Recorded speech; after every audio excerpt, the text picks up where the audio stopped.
Welcome to Entrepreneurs, Executives, and Eccentrics, a podcast dedicated to the stories, strategies, and secrets of remarkable individuals.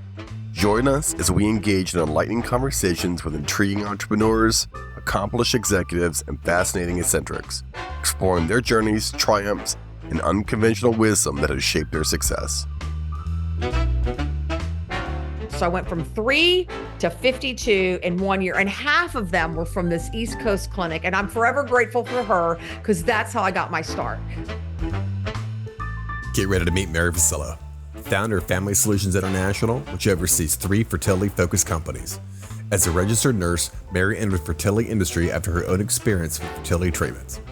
She first established a donor solution, specializing in egg donation, and later expanded to include 3 Sisters Surrogacy and the Fertility Consultants, offering comprehensive support for intended parents and those navigating fertility challenges. Hello, Mary Fusillo. Welcome. Tell me who you are and what you do.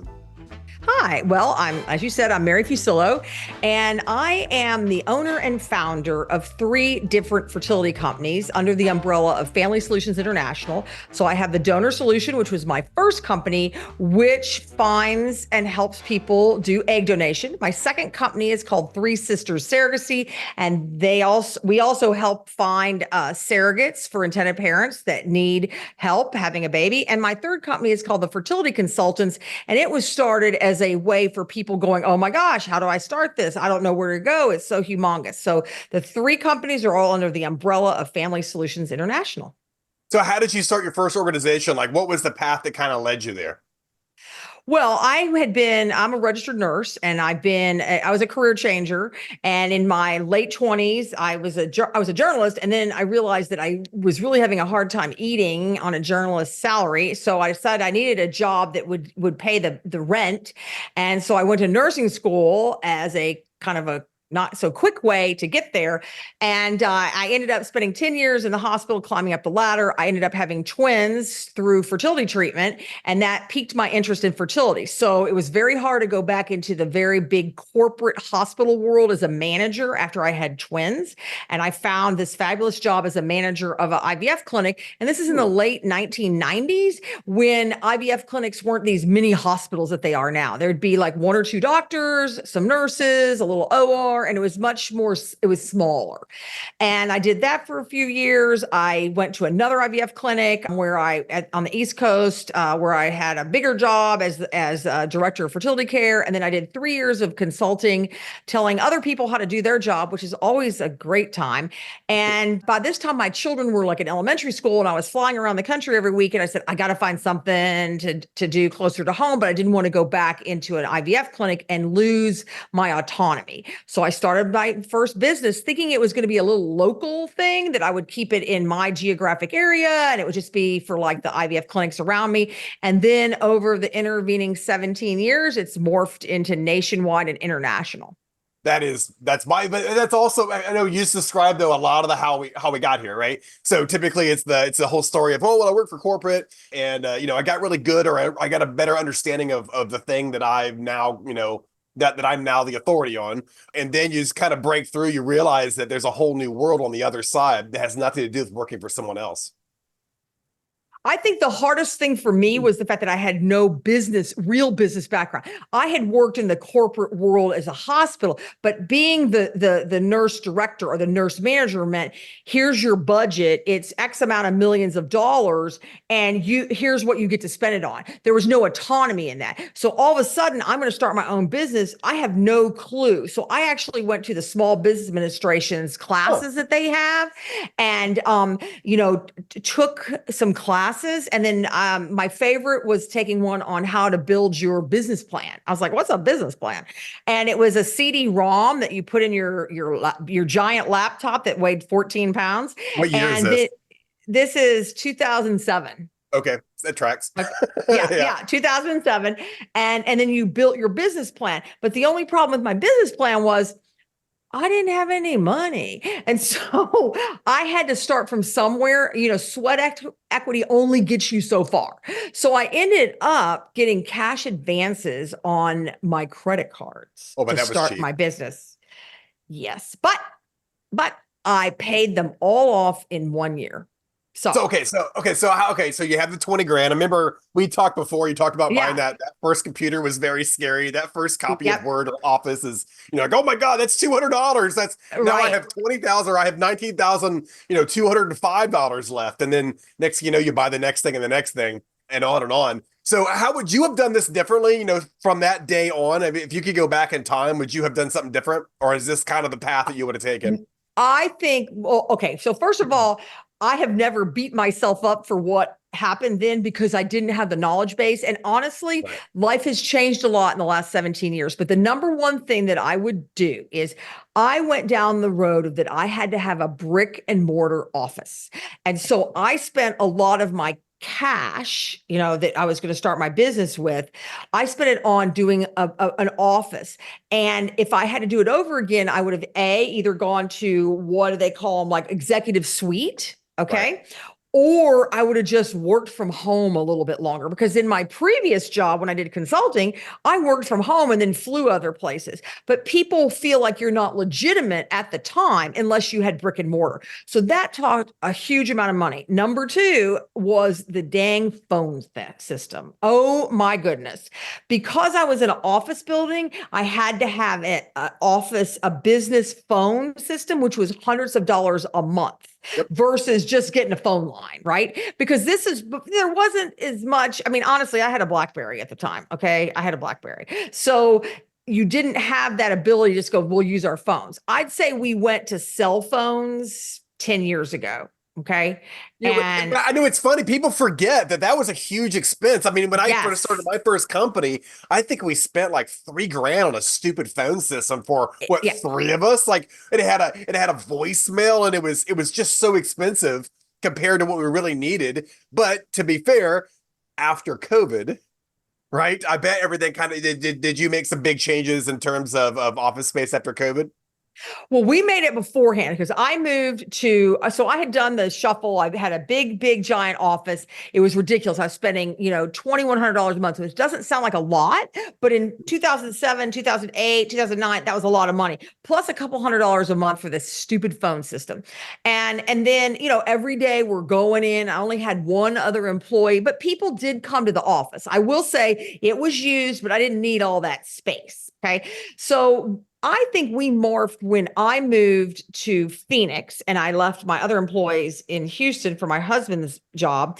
And I worked from home for the first 6 months.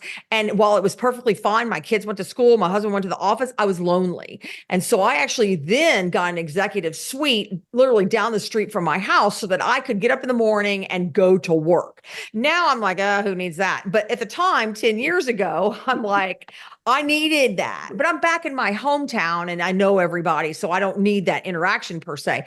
So I'd say, but then they had your monthly rent at the executive suite included a phone. So you had a phone number. So we had a Houston phone number and a Phoenix phone number, whatever.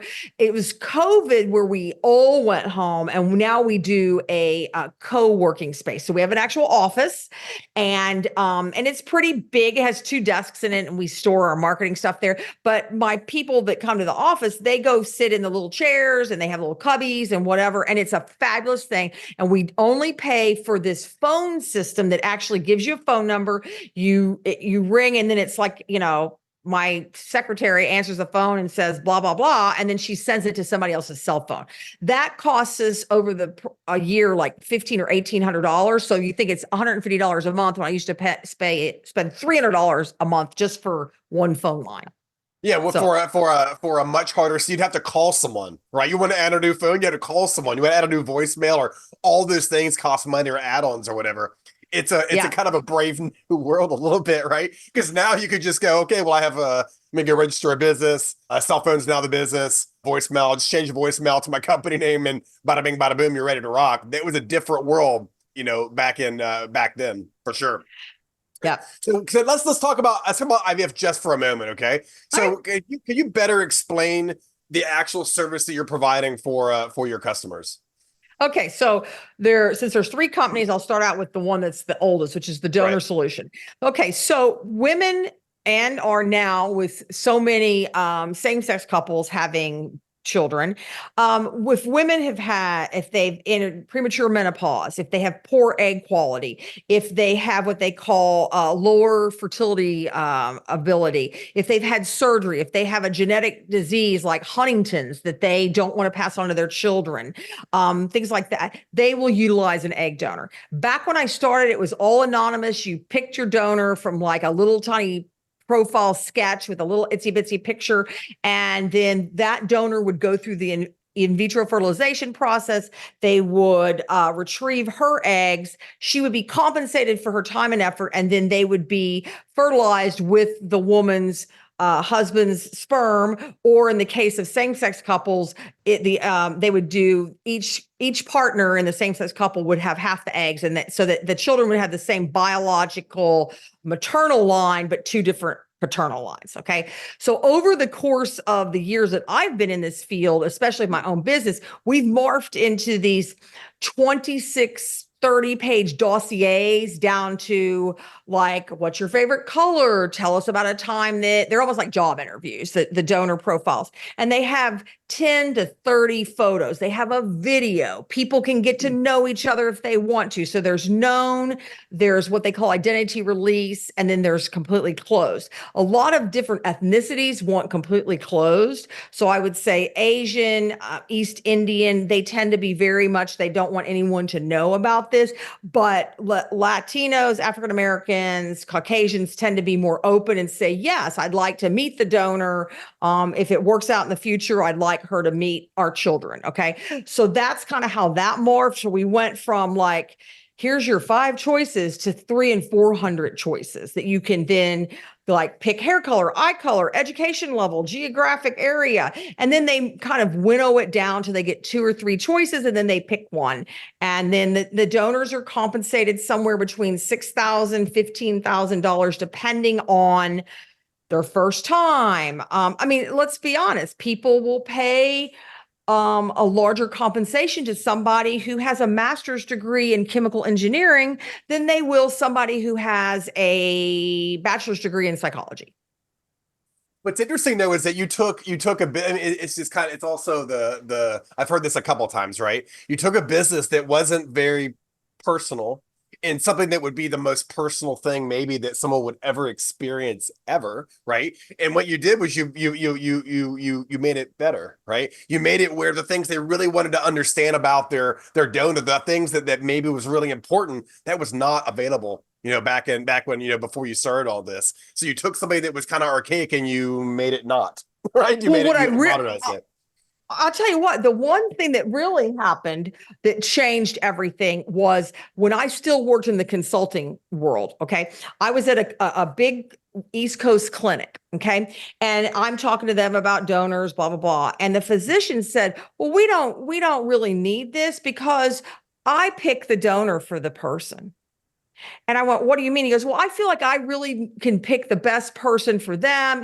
I'm looking at them. We don't want to put somebody who's a medical student and who's going to be a doctor. We don't want them donating eggs to people that are like a secretary and a fireman. The ego, right? And so I remember saying to him, I said, so let me get this straight. This is like when you're going to go buy a new condo in New York City, you just let the real estate agent pick it out for you. Well, no, it's not. No, I'm telling these people who I think would be the best choice. So the real estate agent should be able to tell you what the best house is for you too. I get it. Okay. So when I started, I decided that the most important thing, because I had done this in a clinic. So when I was manager of 2 different clinics, we had donor pools, because they're in-house. They were not very big because they don't have the resources to have 300 donors on call all the time. But, we gave them a couple of pages of information. They had to look at the information while they sat at the doctor's office, and then they had to walk away. And whereas I wanted people to go, I want you to have this whole dossier about this person. And the goal was I wanted to educate people that you're never going to find somebody who looks just like you because you're 39 and this donor's 21 and you don't look the same. So the deal is find somebody who would fit into your family, who would look like, in a family picture at a wedding, this person wouldn't like, who's that? And to find, yeah, who's that person? Where'd she come from? And to find somebody who has your personality characteristics, because you influence your child as they grow up. So if you always wanted to be a ballerina and you have that ability, but you ended up becoming a CPA because your mom wanted you to be able to have a job when you got out of college, pick the ballerina girl. Don't pick the CPA girl. It's just crazy to think in those kind of terms, but and this as we move through kind of history, you're like, no. I want to have a little bit more control. If I'm not going to use my own genetics in this as a woman, I want to be able to at least choose a characteristics of, I don't know, a PhD, Exactly. a ballerina, of this or the other. And it's just interesting. It just blows my mind, the ego of a doctor going, oh no, I know best. Oh no, I get it. I know way more than you'll ever know. It's really a mind blower. It's taken me 35 years of being a nurse to go, I'm kind of done with you. And the thing is, I think that I do believe that the new generation, like in the last 15 years or so, of physicians has gotten the clue. They've gone the clue box. They got the clue now. But that was that part. And then when I started the surrogacy thing, surrogacy was never my thing. I was not that interested in it. I love donor because I love the young women. I love their motivation. I did several papers for the our big American Society of Reproductive Medicine, which is the overlords of the reproductive medicine field, on what motivates donors to donate. And everyone thinks, oh, it's about money. Well, it's shifted from the early 2000s to now. It used to be about, because the compensations used to be about $2,500. Okay. I'm going to buy myself a designer purse. I'm going to go to Cancun for spring break. Now, because the compensation is big money, I'm paying my student loan down. I'm putting it towards buying a condo. I'm going to take 6 months off and travel to Europe. So I've watched it morph. All the time, though, I will say that, because I know I've done thousands of cycles, the donors, I'd say 90% are in it for altruistic reasons, and it's nice that you get paid. And what I tell people is, you and I get up every single morning and go to a job to get paid to finance whatever it is that we need. Why are we telling a donor who's going to be giving herself injections, feeling like crud, having to go to all these testing? Why are we telling her that she should just do it for free? She needs to be compensated. Yeah, I mean, why do it out of the kindness? It's not, well, she could be doing it out of the kindness of her heart, but why not? Why not do it for all the other reasons as well? Is what it sounds like. Well, both. I think you cannot. I mean, we live in a capitalistic society, as we all know. Why can't you do both? I love what I do, but wouldn't do it for free. Okay. I mean, it's like, I wouldn't be like, okay, I'm Mother Mary that's going to help you find your egg donor, but you're not going to pay us. We're good. No, I'm not going to be like that. So you said you were across the US. So these profiles are, I'm assuming, geographic-ish, right? Because obviously they're actually everywhere. We try to stay in the southwest part of the United States, okay? Because, so we're talking west of the Mississippi. There's just not a lot of egg donors in North Dakota because there's there's more people live inside in Houston in 5 miles from me than live in all of North Dakota. So we're looking at, Texas has 29 million people. So we get a lot of donors here. We're looking at Oregon, Washington, Nevada, Arizona, New Mexico, Colorado. We get people that trickle in from the East Coast too. But our intended parents, which is what we call the recipients, are from all over the United States and around the world, because your donor can go anywhere. So, let's say you live in Washington, D.C. and your IVF clinic's there. Your donor will just do all of her getting ready for the cycle locally. Let's say it's in Dallas, and then she'll just fly to Washington, D.C. for the actual egg retrieval, stay overnight, go back home the next day. So yeah, Harris County has almost 5 million people. Harris County has almost 5 million people. Right. And the whole geographic area has 7 million because, most of them were without power for a while. So, right. Anyway, the moral of the story is that it used to be all geographic located, like your donor was close to you because they had to go to your IVF clinic. Now people, and it's always makes us crazy because they'll be like, 50 donors in this one location. And this woman goes, well, I want the one that's in Alaska. Right. Yeah. Okay, we'll make it happen. It's interesting. You kind of scaled out something that's really was hyper local, right? You've kind of, that's the, I bet. And now you have, and with that said, now you have you have a huge pool, right, to go choose from, when before, if it was just geographic, or maybe just 50 people in one, that's it. That's all you get, right? We try. Okay. So there's a lot of people that do what I do that have these enormous pools with thousands of donors. I went the other direction. I decided that I wanted to be curated, that I wanted to just not have numbers, but I wanted to have actual people that we did a deep dive on and that we knew. And so that we could, when somebody says, well, how do you feel about donor 1, 2, 3, 4? I can look back at our notes and go, well, when we interviewed her, she said this, this, and this, and blah, blah, blah. So it's a more personal experience. And so we try to keep it at 250 to 300 donors at any one time because we feel like it's a manageable amount to look through. You're looking through 1,000 people and you're looking for green eyes, or as they say on the TikTok video now, I'm looking for a man in finance, 6'5", blue eyes, trust fund. Okay, same concept. So if you're scrolling through all the donors and you're looking for a blue-eyed blonde with a master's degree, there may be 8 of them. Okay, so then you're drilling down more to that, but you don't have 100 to look through. Yeah, what do they which call that? makes people stressed.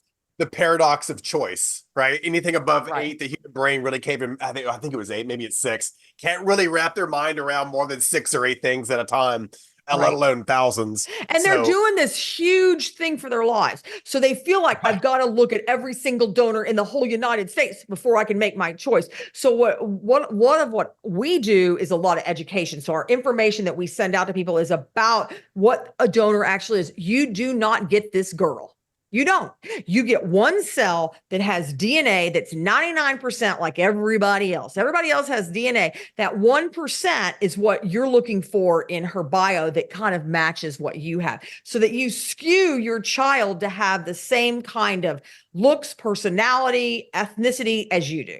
That's the goal. I never thought of it that way. You really are screening for 1/2 of 1% or 1% of the actual entire. Because you're sharing the DNA with the Right. sperm person, right? Right. So you're looking at a 0.5% of your whole DNA. And I think people go into this going, I'm looking at this donor, and that when the baby comes out, they're going to look like that donor. No, the baby may look like the donor's Aunt Gertrude, or it could look like your husband's sister who is like ugly, right?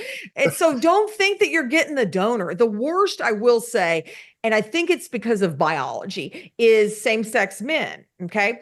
Because they don't have infertility. So they're not like the woman who comes in and goes, we had sex, we tried this, we did IVF, everything has failed us. Now we're left with this only choice to have for me to grow the baby. The men aren't going to grow the baby.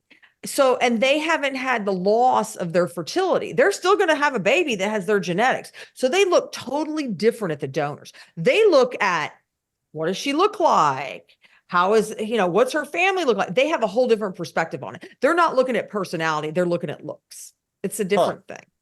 So, okay. So can you name some of the giant things that you learned along the way? Obviously phone systems, obviously some of the earlier things, but like hiring people, growing the business, looking at it a different way. I mean, can you kind of maybe give us a couple of pointers that you learned along the way that were big? I'd say the first one, other than what I talked about previously, which was like, don't get an office and a phone system.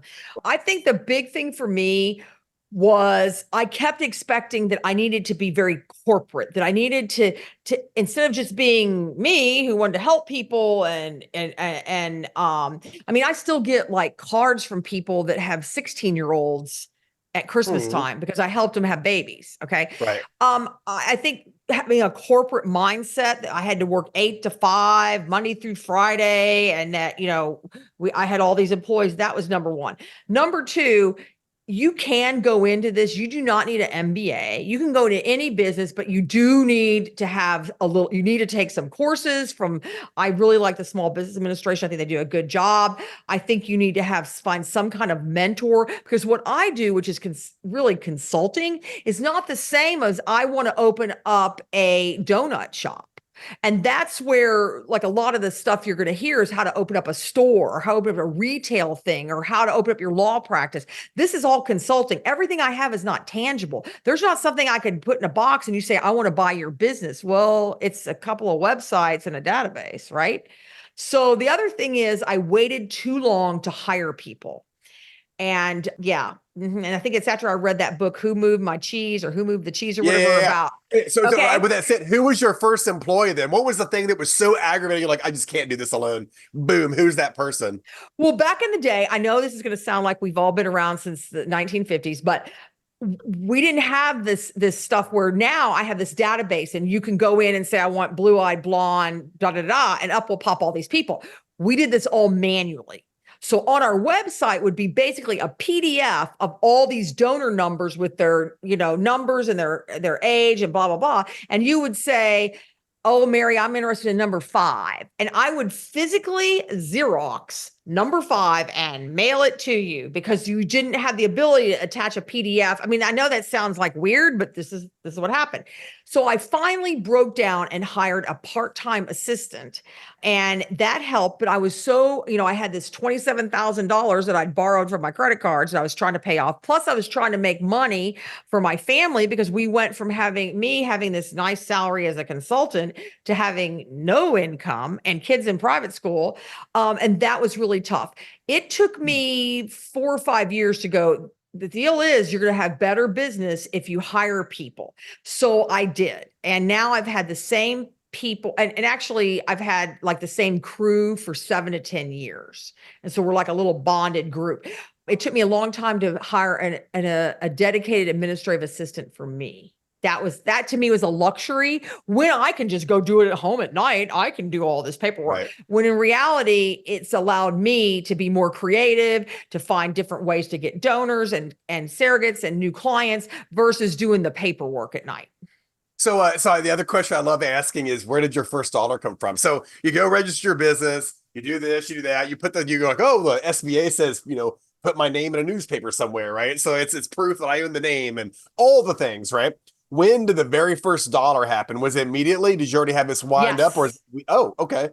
Yes. So I started my business on August 14th, 2007, when I told the guy who was a friend of a friend, who was my webmaster, to hit go on this literally 1-page website that I had that was recruiting donors, because you got to have the product before you can have the clients. So when I got to a critical mass of what I considered enough to be out there, 19 donors, I had business cards, I'd made this brochure, and I went to all the IVF clinics in Houston who all knew me because I had been on a bunch of committees and They all knew me. And then they go, oh, that's great. So I lucked out because they knew me. So my very first client was this woman who was a nurse practitioner who was very upset because the clinic that she was at was the one where, here's the person that you need. And she was like, but I don't like them. Well, that's it. These are our choices. And so then one of the nurses said, hey, look, call this woman. And so she called me, she sat down, and we had this giant notebook. Remember the famous phrase from Mitt Romney that said, binders full of women? I had binders full of women. So we sat down with these big binders, and there would be this plastic sleeve, and it would be this 20-page dossier with all these pictures. And she sat there with me in my little office, and she looked at it. And that was in October. I started in August, recruit the donors. And in October, she picked a donor. And by the end of the year, I had 3 clients. All 3 of them had gone through their cycle, and all 3 were pregnant. So what's interesting though is that you're sitting presumably in your office, you're going through the binder, right? And then Right. you saw her going through it, and you probably see her eyes light up a little bit, right? Oh my gosh. Yeah. Yeah, it was very exciting because she goes, I didn't have these kind of choices. No. Okay. And so that was, I remember all 3 of my first clients, they still send me Christmas cards.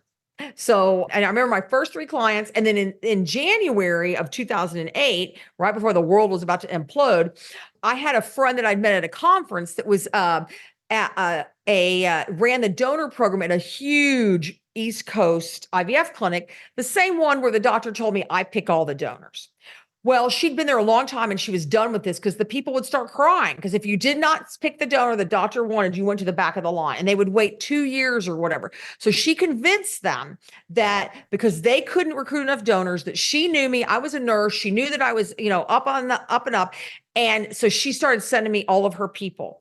And the second year I did 52 cycles. So I went from 3 to 52 in 1 year. And half of them were from this East Coast clinic. And I'm forever grateful for her because that's how I got my start. So, and she changed the paradigm at that clinic with my help to the people need to pick their donor. Isn't it? It's a crazy realization, especially when you kind of look back on it. You're like, okay, there's the first dollar, right? There's the first client. There's the second client. Two's barely a pattern. You're like 3 clients, 4 clients, right? You're like, okay, I can pay that credit card bill down, and I can actually start making movement. And then a year later, you're crushing it, presumably. And then 5 years later, you're like, this is the best thing. I can't believe I didn't do this, whatever. But I love this kind of stories, especially when it really starts the headwinds. But it sounded like you were going to win day one. Well, the moment you got your kind of your book, everything kind of ready, the moment they saw that they could actually see all the information, it had to be huge for them. I want to tell you what, though, I did not feel that way. First of all, there was the being a woman entrepreneur thing at the time. Okay, it wasn't as big a deal, and I was older. I was in my 40s, right? So it was kind of like that ship has sailed for you, honey. You're too old to do this. But I was motivated by one of my children to have a mom that was there and that never missed anything. But I also wanted a good career and I wanted to make good money. I didn't want to be dependent on a IVF clinic or a hospital or whatever to make the good money. I wanted to be able, and I wanted the flexibility of having my own business. The downside is that I think I ended up being too, not that you could ever be too compassionate, but I didn't raise my fees fast enough. So while I had a lot of business, my fees were in the middle to the lower end of my competitors. So I got a lot of business because we had a good product and we were lovely and we took care of people and everybody loved us, but I wasn't making the money I should have. So it took COVID to change that dynamic, which I think it changed. Yeah. I mean, I've done a ton of these interviews, and Right. I can tell you that I keep hearing that one thing I hear over and over. And it turns out we could work from home.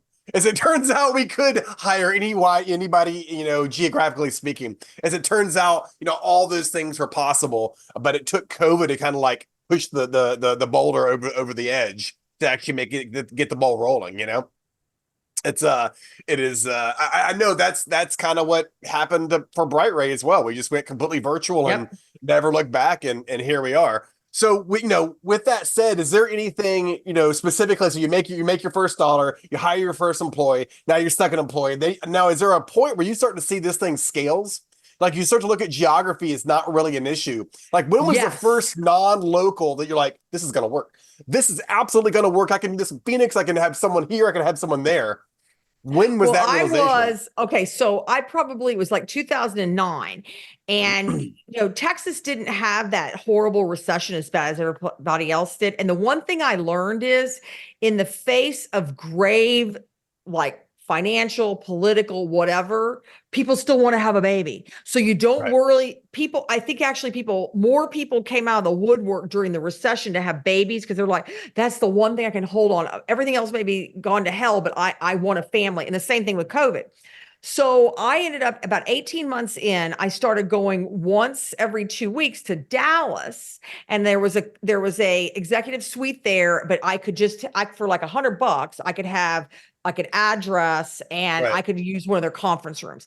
Then it morphed into once a week, every Thursday, I used to get on Southwest Airlines and fly to Dallas and take a cab from Love Field over to downtown Dallas, where this executive suite was. I actually had an office. I remember my husband and I, we bought some furniture. We took it up there in the car one weekend, and I would meet with people all day on Thursdays. And sometimes I would actually rent a car and go out and visit the IVF clinic. So I had Dallas. Then I did LA because I had a lot of people in LA. So I did the same thing in LA, but I didn't go to LA every week. I went to LA like once a month and would spend 2 or 3 days. And I had the same thing. I had this executive suite that I had there. And so that's how it started. And I closed down LA when we moved to Phoenix, and I got rid of Dallas when people got to the point where it didn't matter. They didn't need to see you in person. They could do Zoom or they could do it on. So that took a lot of my costs down too. And I didn't have people that worked there. I was just there every Thursday, and it got a little old. I wish they'd had the high-speed train, but such is life.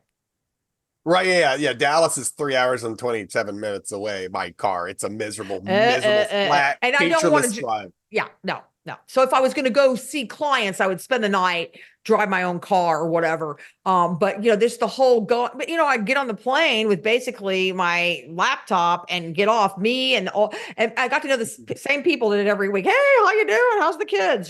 So. So at some point you go from this binder, right? You start to see that there's probably a better way of doing that. Obviously, someone had to write code, or you bought some off-the-shelf product to actually put these people in there. When was that? You went on with a binder for a while, and there had to I be some did. digital version of that. I'd say about 2011, 2012, a company came out. The man that developed it had been a former kind of high up in one of the drug companies that sold fertility drugs. And he said there's got to be a better way, because these clinics need a way for them to present the donors versus a binder.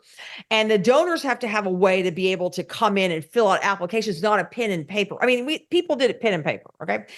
And so we bought that, okay, and then they maintain it, and you paid monthly. And then during COVID, we went to another company that had a prettier product, and it does everything. It's like a CRM, a client relationship management. So it does everything for us, okay. Oh, it doesn't do like my financials, but it keeps track of all the patients. It does this, it does that. So everything is there, and that has been a game changer. Number one, to take away a lot of the time and effort that everyone had to put into the stupid binder.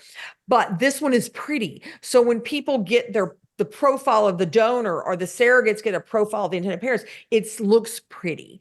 And that really helped us. That, to me, I don't think I know there's going to be new innovations, but right now that, and the ability we got rid of credit cards. We don't accept credit cards anymore. That was a massive thing for us, because credit card fees became out of control. Yeah, and also, I mean, was it some kind of portal you gave them for like a Stripe or something, or like do ACH only, or? Well, yeah. Well, what we do is we have a Square account, and so we send them an invoice, and then they pay it through that, and we divide up the payments over time. And that when we first did it, another thing that came out of COVID, because I was spending over $30,000 a year in credit card fees, and that paid for 50% of my admin salary right there. It's like, well, if I get rid of the credit card fees, I can afford this other person.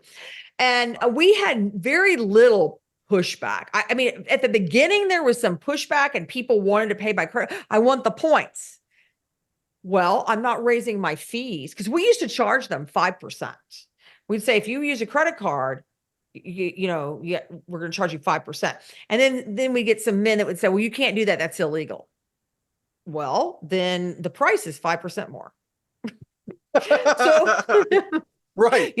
But now that's just the way it is. It has been such a game changer for us, because we don't have chargebacks. We don't have people that say, well, I can't, there's donors about ready to go through retrieval, and now their credit card doesn't go through. I love not using credit cards. Sorry, Visa and MasterCard. Yeah, the moment we went to kind of this monthly billing cycle through a portal, all the stress of chasing money just kind of disappears. And now you can concentrate on not chasing money, which is the lifeblood of your company to begin with. You can actually chase things that matter, making things better, a better service, the right people, scale, all those kind of things. Is there another piece of advice you could give of a burgeoning entrepreneur? Is there one or two things that, damn it, I wish I knew this. Oh, damn it, I wish I understood, this thing. Is there something else that you could recommend? Well, it's two things. The first thing is, you're the only one who really cares about your business. Okay. You're the only one. Because when I was a nurse, I was it's like I was a quintessential nurse. I would stay late. I did everything. I lived and breathed it, and I got burned out after like 8 years of it. Okay. You can have really good, loyal employees, but you have to keep in mind that they don't own the business. So I'm very cognizant of that. And I have one employee, she's my COO, who is like my other child. I mean, she's been with me for 10 years. I've seen her get married, have a baby, the whole 9 yards, right? But she is amazing. But I can't abuse her and think that she is the owner. Okay. And that's the one thing I think what happens with entrepreneurs and small business owners is that they think everyone is as dedicated as they are. So I make sure that I pay my people really well. I give them a huge amount of PTO, and they're very loyal to me because I treat them fabulously. Okay. And when you have an all woman staff and everyone has small children except you, mine are grown, then you have to be understanding. And sometimes I come home and I'm angry because so-and-so called in sick and this one has a sick kid and this one's mother is ill. And I'm like, oh my goodness. But I also realize that I am the person that's making sure that they have a job because I understand the flexibility. And the second thing I would say is, and this is probably a very sexist remark, I don't ever want to take a penny from a bank as an entrepreneur. When I finally got, nobody would give me a loan. Even after I had 3, 4, 5 years of profit every single year, here's my tax returns. I'm making a profit, blah, blah, blah. Nobody. I would sit there. I thought they were going to come arrest me in a Wells Fargo bank because I started screaming at them in the middle of the lobby because they had told, I'm so sorry, we're not going to be able to give you a loan. I'm making, mid 6 figures a year and you're not going to give me a loan. Okay. So finally I got one that would give me a line of credit. Okay. And they pulled it one day, just arbitrarily after about 18 months. And I had just taken out $11,000 to buy this new database thing. And they came back and they called it on me. They called the $11,000 on me. No reason. And I'm going to tell you what, it was because I had an F as a female. And so I know that, that may sound really awful. It's the truth. I won't ever take one penny from a bank. I will not take a loan. I don't want your money in my business. So I'm a cash only business. I have a savings account that I use as my slush fund for when I need that. And I will never take any money. And I will say this, the banks are not your friend. No. Yeah. So you'll never take money from the man. I will never take money from the man. Oh my God. Okay, Mary, thank you. I could honestly talk to you for an hour, and I think we have in the past couple of times. Thank you so much for doing this, and I guess we'll talk probably very soon. I hope so. Bye.